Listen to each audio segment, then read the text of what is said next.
இந்த அரங்கம் நிறைந்த அவையில் ஆசிரியரோடு துணை ஆசிரியரோடு பணியாற்றிய அவரோடு கலந்து உறவாடிய உறவுகளாக இந்த ஆசிரியர் பெருமக்கள் அனைவரையும் வரவேற்று அவர்களுக்கு வணக்கத்தை தெரிவித்துக் கொள்கின்றேன்.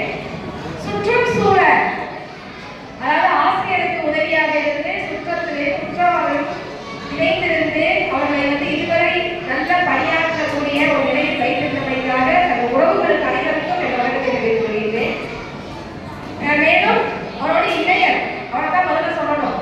அவர்களுக்கு கூடயே இருந்து அனைத்து உதவிகளை செய்து ஒரு ஆசிரியர் பணி சிறப்பதற்கு இருந்து வாழ்க்கையை சிறப்பாக கொண்டு சென்ற ஒரு இளைஞர் அண்ணா அவர்களுக்கு என் வணக்கத்தை தெரிவித்துக் கொள்கின்றேன். அவருடைய குழந்தைகள் அன்பு மகள் அடுத்த பேர குழந்தைகள் அனைவருமே அவரோட ஒற்றுமையாக பணி சிறக்க உதவியதற்காக அவர்களுக்கு வணக்கத்தை தெரிவித்துக் கொள்கின்றேன். ஆசிரியர் என்பவர் யார்? ஆசிரியர் என்பவர் குற்றத்தை நீக்கக்கூடியவர். ஆசை குற்றல் பிரியர் அப்படின்னு சொல்லுவாங்க. ஆசிரியர் அந்த குற்றத்தை நீக்கக்கூடியவர் அப்படின்னு சொல்லுவாங்க. அத்தகைய வாழ்க்கையில் நமது சுற்றத்தில் சூழ்ந்திருக்கக்கூடிய நமது மாணவர்களுக்கு அவர்களுடைய உள்ள குறைகளை நீக்கக்கூடிய ஒரு தன்மை ஆசிரியருக்கு தான் உண்டு. வீட்டுல அம்மா அப்பா பேச்ச கேட்கிறாரோ இல்லையோ ஆசிரியரோட பேச்ச கண்டிப்பா அவன் கேட்டே ஆகும் இல்லைங்களா? அது மாதிரி இந்த அலெக்சாண்டர்ங்கிற ஒரு பெரிய ஒரு மன்னர் உங்களுக்கு தெரிஞ்சிருக்கும். உலகத்தையே காட்ட ஒரு அவசரம். அவர்கிட்ட போய் கேட்கிறாரு ஒருத்தர், எப்ப நீங்க எப்படிப்பா இந்த உலகத்தையே கைக்குள்ள கொண்டு வர முடிஞ்சிச்சு அப்படின்னு சொல்லும் போது, இந்த உலகத்துக்கு வந்ததற்கு காரணம் எங்க பெற்றோர்கள். ஆனா இந்த உலகமே என் கைக்குள்ள வந்ததுக்கு காரணம் என்னோட ஆசிரியர் தான். அதாவது ஆசிரியர் அரிஸ்டாட்டில் தான் அப்படின்னு அவர் சொல்லுவார். சாக்ரட்டிஸின் ஒரு மேதை, அந்த மேதையோட மாணவர் பிளேட்டோ, அவரோட மாணவர் அரிஸ்டாட்டில், அந்த அரிஸ்டாட்டிலோட மாணவர் தான் அலெக்சாண்டர். நம்ம இவ்வளவு பெரிய ஆசிரியர்கள் இப்படிப்பட்ட மாணவர்கள் உருவாக்க முடியுது அப்படின்னா அந்த ஆசிரியர்கள் சிறப்பான ஒரு தொழில் நம்ம என்ன வேண்டும். அதே போன்று பின்லாந்து கல்வியில் சிறந்த ஒரு நாடு அப்படின்னு பார்க்கும்போது பின்லாந்து தான். அந்த பின்லாந்து நாட்டுல 10ஆம் கிளாஸ் முடிச்ச உடனே கல்லூரிக்கு போகக்கூடிய ஒரு வாய்ப்பு உண்டு. நல்லா சிறந்த மாணவராக இருந்தா 10ஆம் கிளாஸ் முடிச்ச உடனே 10th முடிச்ச உடனே காலேஜுக்கு போகலாம். அப்படி ஒரு வாய்ப்பு கொடுக்கும்போது அந்த காலேஜ்ல ஒரு புத்தகம் வச்சிருக்காங்க. அந்த பிள்ளைக்கு வழிகாட்ட ஒரு புத்தகமா வச்சிருக்காங்க. அது ஒரு ஆசிரியருக்கான ஒரு சிறப்பு, ஒரு பெண்ணுக்கான ஒரு சிறப்பு அப்படின்னு ஒரு கொடுத்துருக்காங்க. அது என்ன கொடுத்துருக்காங்க அப்படின்னா ஒரு உண்மை நிகழ்வுதான் அதை வச்சிருக்காங்க. என்ன கொடுத்துருக்காங்க அப்படின்னா, அந்த ஜப்பான்ல ராணுவ ஆட்சி ஏற்படுது. அந்த ராணுவ ஆட்சி ஏற்படும் பொழுது அந்த ராணுவ உடை அணிந்து நிறைய கொள்ளையர்களும் ஏற்படுறாங்க. இந்த கொள்ளையர்கள் என்ன செய்யறாங்க அப்படின்னா, ஜப்பான் நாட்டில் உள்ள எதிர்கொள்ளக்கூடிய அனைவரையுமே என்ன செய்யறாங்க, சிறைச்சேதம் செஞ்சிடறாங்க. நிறைய கொண்டு குவிச்சிடுறாங்க. அப்படி நடக்கக்கூடிய அந்த நேரத்தில் ஒரு பெண் 2 குழந்தைகளை வாசல்ல வச்சு சோறு ஊட்டிட்டு இருக்கிறாங்க. அப்ப அந்த கொள்ளையர் வரக்கூடிய அந்த புகைப்படமோட சத்தம் கேட்குது. கேட்டோட அந்த பெண் என்ன செய்யறாங்க, 2 குழந்தையை காப்பாற்றுங்க, 2 குழந்தைகளுக்கு தூக்கிட்டு போக பார்க்கறாங்க. அவங்களால போக முடியல.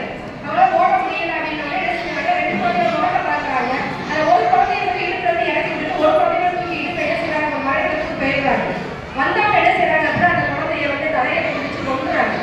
அப்போ அவங்க போனதுக்கப்புறம் ஒரு முதியவர் கேட்கிறாரு, ஏமா 2 குழந்தைய வச்சிருந்த அந்த முன்னோட குழந்தைய தூக்கிக்காம ஏன் இந்த குழந்தைய தூக்கி நீ அந்த குழந்தைய நீ காப்பாத்துறேன் அப்படின்னு கேட்கும் பொழுது அந்த அம்மா சொன்னாங்க, நான் அடிப்படையிலே ஒரு ஆசிரியர், என் வர்ற குழந்தைகளை காப்பாற்ற வேண்டிய பொறுப்பு எனக்கு இருக்கு. அப்படிப்பட்ட ஒரு பொறுப்பு இருக்கும் பொழுது என்னோட குழந்தைய நான் காப்பாற்ற முடியாது. எனக்கு அஞ்சத்தை என்னை அடுத்த வீட்டு குழந்தையெல்லாம் என்ன செய்ய முடியும், நான் காப்பாற்ற முடியாது. அந்த குழந்தைய காப்பாற்று அப்படின்னு சொல்லி அந்த பெண்ணுக்குரிய தன்மையும் அந்த ஆசிரியருடைய தன்மையும் இணைந்து அந்த பெண்ணில் இருந்தது இல்லையா? அத்தகைய ஒரு தன்மை நமது ஆசிரியருக்கு உண்டு என்பதை நான் குறிப்பிட விரும்புகிறேன். அதே போன்ற ஆசிரியர்கள் பெண்களிடமெல்லாம் சிறப்பு என்பதை தெரிஞ்சிருக்கோம். அதே போல் நம்மளோட இருந்த ஆசிரியர் நல்ல ஒரு என்ன சொல்லுவோம் அப்படின்னா நல்ல ஒரு பண்பாளர், ஒரு எளிமையானவர். இவருக்கு நான் ஒரு கவிதையை சொல்லிட்டு நிறைய ரொம்பவே காத்திருக்கீங்க. அன்பின் ஆதவனாய், ஆற்றல் மிக்கவராய், இன்னிசை ஒளியாராய், ஈகையில் சிறந்தவராய், உறவை பேணுபவராய், ஊருக்கு உழைப்பவராய், எண்ணத்தில் உயர்ந்தவராய், ஏற்றத்தை தருபவராய், ஐயம் நீங்க கற்பிப்பவராய், ஒற்றுமையை பேணுபவராய், ஓய்வறியா உழைப்பாளியாய், அப்பை வழியில் நிற்பவராய், புன்னகை அரசியாய், பண்பில் உயர்ந்தவராய், சொல்லில் செல்வியாய், மாணவர் மனத்தை ஆள்பவராய், இத்தகைய அருமையான இலக்கணத்துக்கு உரியவர் ஆசிரியர். ஆசிரியர்கள் நிறைய விஷயங்கள் சொன்னாங்க. எப்பயுமே சிரிச்சுட்டே இருப்பாங்க, ரொம்ப எளிமையா இருப்பாங்க. கற்றுக் கொடுத்த ஒரு அன்பு இருக்கும், ஒரு அரவணைப்பு இருக்கும், ஒரு கருணை இருக்கும். இத்தகைய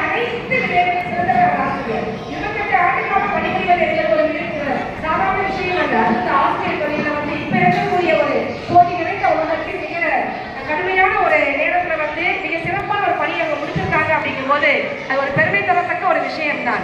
அறிவொளி ஏற்றி வைத்த ஆசிரியரே, அன்பின் வழிகாட்டிய அன்னையே, எண்ணற்ற மாணவர் இதயங்களில் என்றும் நிலைத்திருக்கும் ஒளி விளக்கே, கரும்பலகை முன்னே நின்று நீர் கனவுகளுக்கு சிறகுகள் தந்தீர். புத்தக பக்கங்களை தாண்டி புதிய உலகை காட்டிச் சென்றீர். ஒழுக்கம் என்னும் நட்பாதையை ஒவ்வொரு நாளும் உணர்த்தினீர். வெற்றியின் விளைகளை இணைத்து வாழ்வில் தோற்றம் வளரச் செய்தீர். கடிகார முட்கள் ஓடிய போதும் கடமை உணர்வு குறையவில்லையே. சோர்வை மறைத்து புன்னகையோடு சேவை பயணம் தொடர்ந்தீரே. இன்று ஓய்வு பெறும் நாளிலே இன்பம் பொங்க வாழ்த்துகின்றோம். உங்கள் உழைப்பின் புகழில் உலகம் முழுவதும் பரவட்டுமே. ஆரோக்கியமும் ஆனந்தமும் ஆயிரத்தோடும் துணையிருப்பதாக மாணவர் மனங்களில் என்றும் மறையாத நட்சத்திரமாய் ஒலிப்பீரே என்ற ஒரு எனது கவிதையை நான் அரங்கேற்றி இதற்காக பெருமைப்படுகின்றேன். ஆசிரியர் பற்றி பேச நிறைய பேசிக்கொண்டே இருக்கின்றார்.